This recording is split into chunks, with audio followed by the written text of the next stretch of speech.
You're watching CNBC Africa, and this is your week's edition of Invest Africa. I'm Alicia Seckham. Well, Africa will be the world's new retail growth story within a decade. This is according to a recent report by Barclays, with countries like Ghana, Kenya and South Africa standing out as the most preferred retail markets, and that due to the rising middle class and the take-up of mobile technology. Philani Nyalunga filed this report. Africa continues to grow strongly despite the global slowdown. The continent is now making its mark in the retail sector. According to a recent survey by Barclays Bank, which questioned retailers on their expansion strategies, nearly a quarter of retailers surveyed stated that Africa is the next retail frontier. The groundwork has already been established certainly for the commodities industry, for the mining industry to start developing a lot of projects in Africa, and obviously that brings enormous job opportunities and then secondary and tertiary job opportunities, which ultimately of course leads to huge growth in retail spending.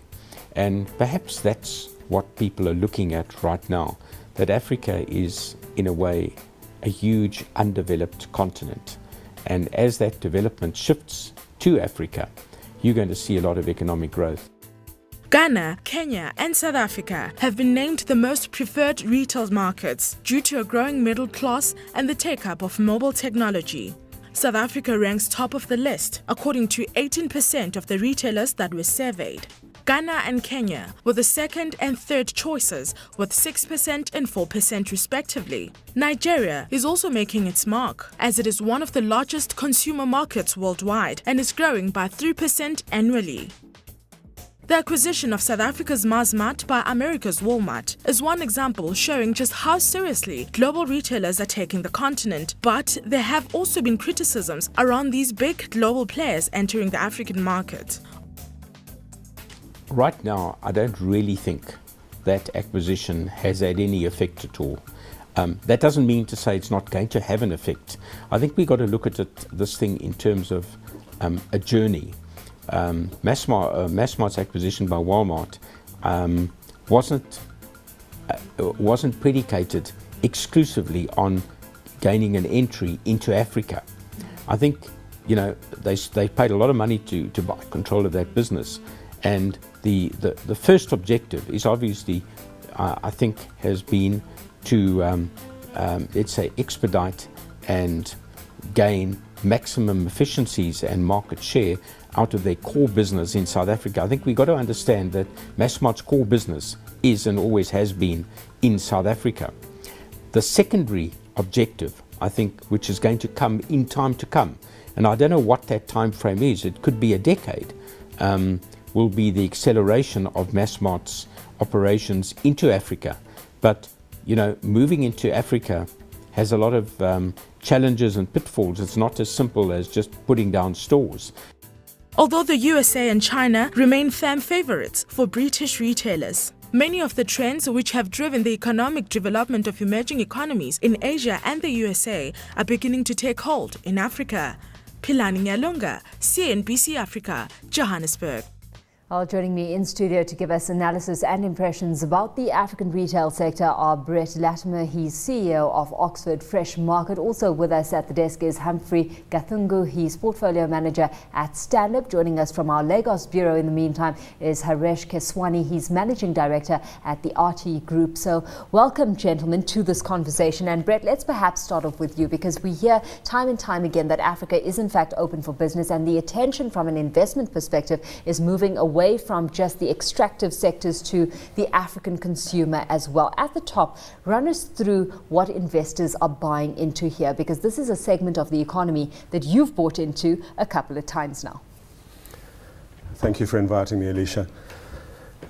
As far as I'm concerned, Africa has got 1.1 billion people, the 800 million people in sub-Saharan Africa.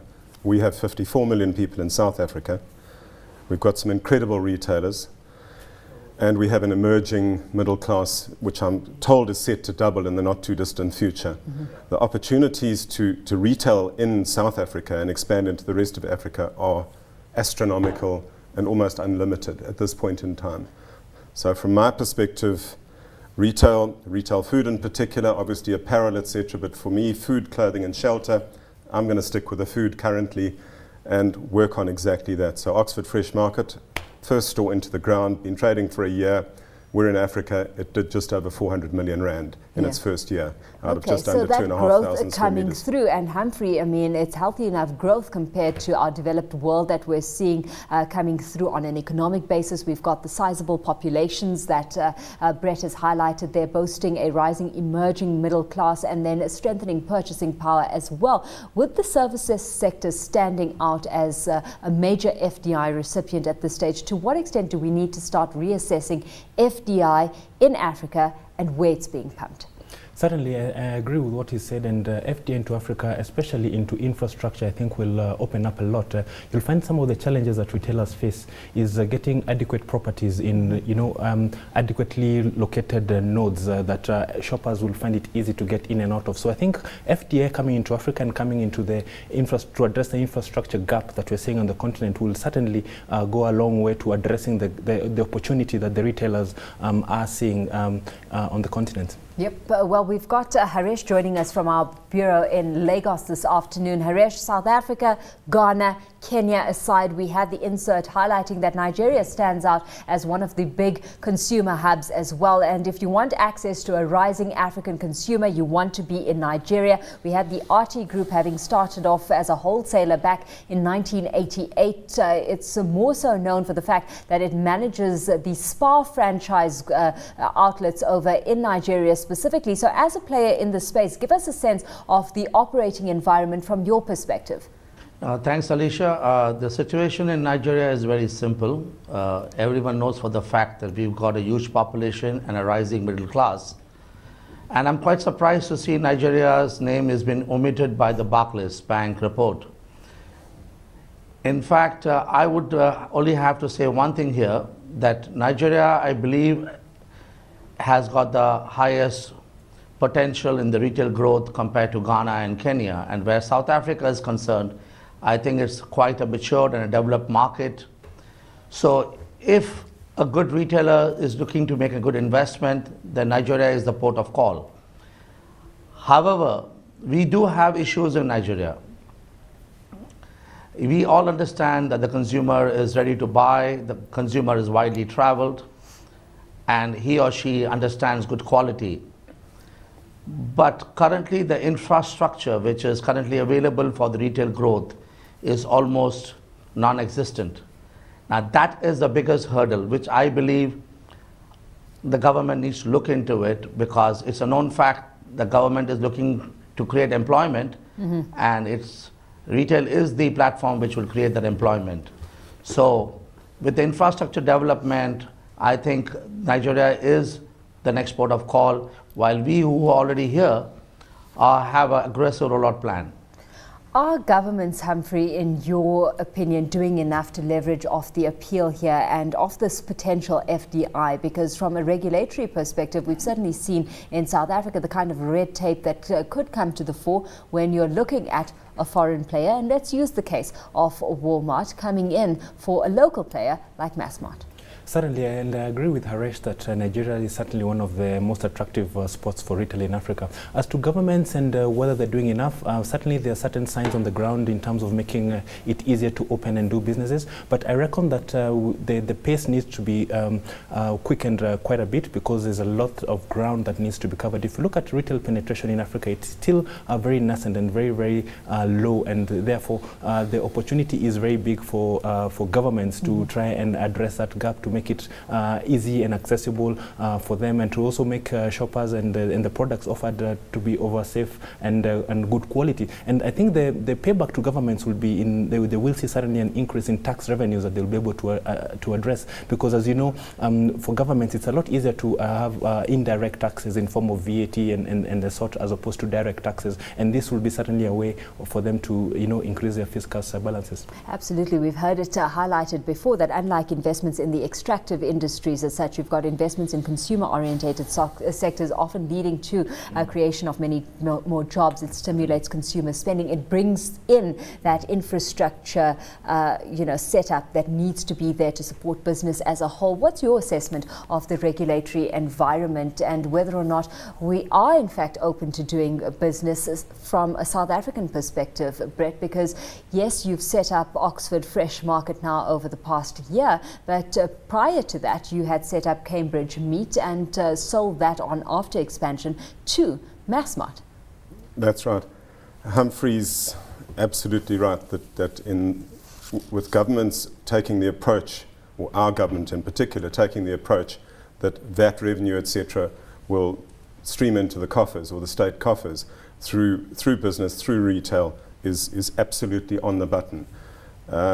My sale of Cambridge Food, which Cambridge Meat became, to Massmart was part of my own exit strategy and part of their entry into the South African market to start understanding it.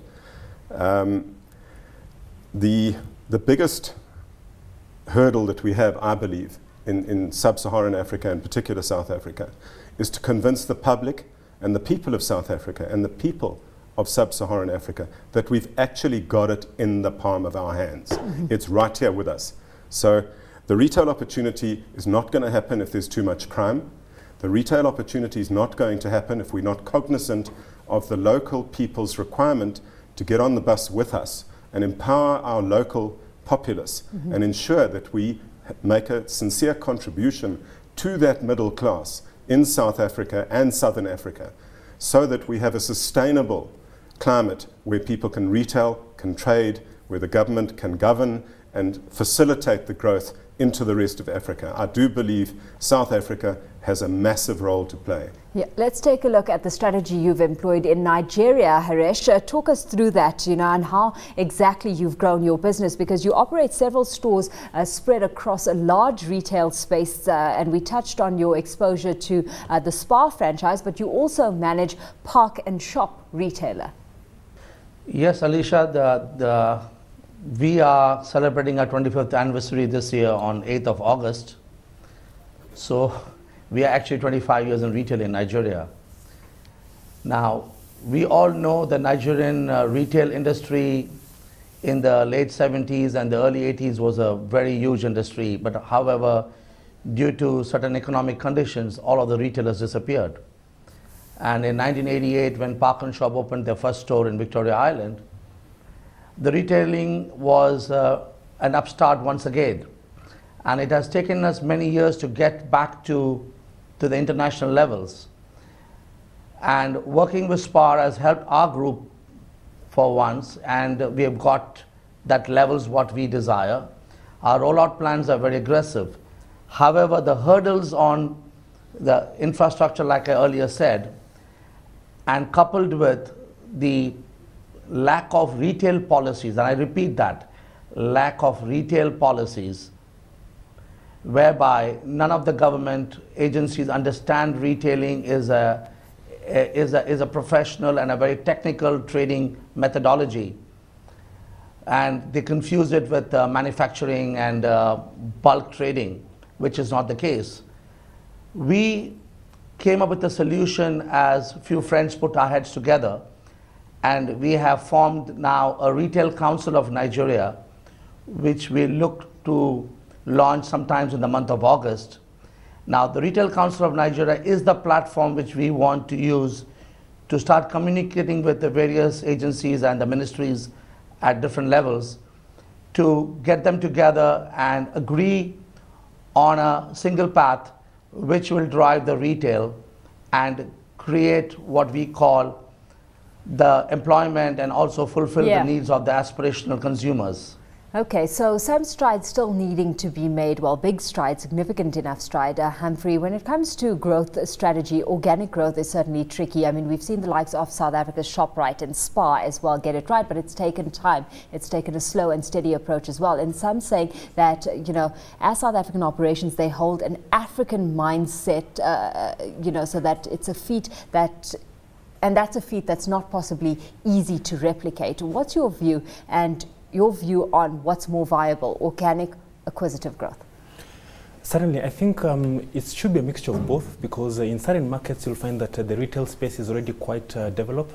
Taking in mind a place like Kenya, you already have retailers that are quite developed and they have a good share of the market, and there are local retailers like Nakumatt, like Uchumi supermarkets. So in that place, I think more of an acquisitive type of growth might be what is required. In some markets like Nigeria, I would think, and some of the small markets like the DRC or Ghana, where you do not have significant penetration of retail, I think in that particular place you would see organic growth. The challenges obviously would be, like I mentioned, the infrastructure from that point of view, and also backward integration, because you'd want the retailers to be able to source as much of their produce locally rather than importing it, and Absolutely. that would certainly be a challenge. Well, growth in the face of what challenges? After the break, we'll be taking a closer look at just some of the hurdles a retailer would have to clear in order to reap optimal return.